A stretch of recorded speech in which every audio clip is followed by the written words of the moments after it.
మంచిర్యాల జిల్లాలో సింగరేణి రిటైర్డ్ కార్మికులు ఆందోళన చేపట్టారు. రిటైర్డ్ కార్మికులు క్వార్టర్లకు కరెంటు, వాటర్ సప్లై నిలిచిపోయింది. దీంతో వారం రోజులుగా ఇబ్బందులు పడుతున్నామని కార్మికులు తెలిపారు. బెల్లంపల్లి పాత సింగరేణి జీఎం ఆఫీస్ ఎదుట ఆందోళన చేపట్టగా తక్షణమే సింగరేణి రిటైర్డ్ కార్మిక కుటుంబాలకు విద్యుత్ నీటి సరఫరాను పునరుద్ధరించాలని డిమాండ్ చేశారు.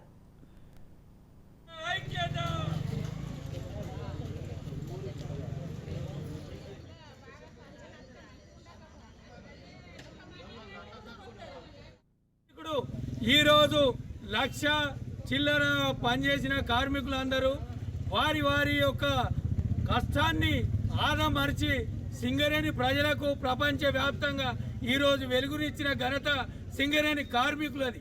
అలాంటి కార్మికులు ఇక్కడ పనిచేసే వ్యక్తులు రిటైర్డ్ అయ్యి మానసికంగా అంగవైకల్యంగా రకరకాల బాధలతోటి ఇబ్బంది పడి ఇక్కడ ఉన్నటువంటి కార్మికులకు సింగరేణి మేనేజ్మెంట్ ఎలాంటి పని కూడా చేయడం లేదు. ఈరోజు లక్షల కోట్ల రూపాయలు సింగరేణి పేరిట మేము అభివృద్ధి చేస్తామని చెప్తున్నారు తప్ప ఇక్కడ ఉన్నటువంటి కార్మికులకు కనీసం మౌలిక వసతులు కల్పించడంలో నిర్లక్ష్యం వహిస్తున్నారు.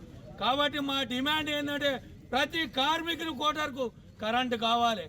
ఈరోజు 200 యూనిట్లు సింగరేణి గవర్నమెంట్కు ఫ్రీ ఇచ్చేటప్పుడు సింగరేణి పనిలో పనిచేసిన ప్రతి కార్మికుడికి పూర్తిగా ఫ్రీగా కరెంట్ ఇవ్వాలి. కరెంటు ప్యూర్గా ఇవ్వాలి. 40 సంవత్సరాలు 50 సంవత్సరాలు ఉద్యోగాలు చేసి వాళ్ళు ఇక్కడ బ్రతకడానికి ఉన్నోళ్ళే తప్ప వేగడం కాదు. వాళ్ళను కూడా కరెంటు లేదు, కరెంట్ తీసేసి చేయడం సరైన పద్ధతి కాదు. సింగరేణి మేనేజ్మెంట్ ఆలోచించాలి. 2 కరెంటు ఉన్నాయి, గవర్నమెంట్ ఉంది, సింగరేణి ఉంది. మేము ఒకటే చెప్తున్నాం, మీరు గతంలో ఉన్నటువంటి వాళ్ళు రిప్రజెంటేషన్ చేస్తే మీరు ఎందుకు ఆపినప్పుడు ఆ నిర్ణయం తీసుకునేది సంవత్సరం క్రితం 2 సంవత్సరాల క్రితం తీసుకున్నారు, అదే కంటిన్యూ చేసుకొని ఉంటుంది. ఇవాళ మీరు వచ్చేసి ఈ మేనేజ్మెంట్ కావాల్సుకొని ఇక్కడ ఉన్నటువంటి ప్రజలను ఇబ్బంది పెట్టడానికి ఇది సీజన్ కాదు, మీరు తీయాల్సిన అవసరం లేదు. బెల్లంపల్లి కార్మికులు ఎంతో కష్టపడి ఇక్కడ 13 మైన్స్ ఉన్నప్పటి నుండి ఈ ఏరియాలో బెల్లంపల్లి కలకలాడింది. అటువంటి ఏరియాను మీరు నాశనం చేయడానికి ఇక్కడ కొద్దిమంది అధికారులు వాళ్ళు ఈ రకంగా చేస్తున్నారు. ఇది సరైన పద్ధతి కాదు. దీని విషయంలో కూడా గతంలో మేనేజ్మెంట్ తోటి సింగరేణి చైర్మన్ గారితో కూడా మన ఎమ్మెల్యే గారు మాట్లాడారు. గౌరవనీయులు ఎమ్మెల్యే గారు ఆ విషయం ఆయనతో మాట్లాడారు. మొన్న కూడా జీఎం గారితో మాట్లాడుతూ కూడా వాళ్ళు టీఎం చేయాలంటారు.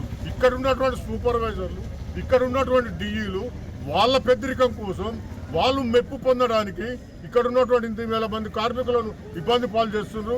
ఇది సరైన పద్ధతి కాదు. వాళ్ళు కూడా పద్ధతి మార్చుకుంటారు.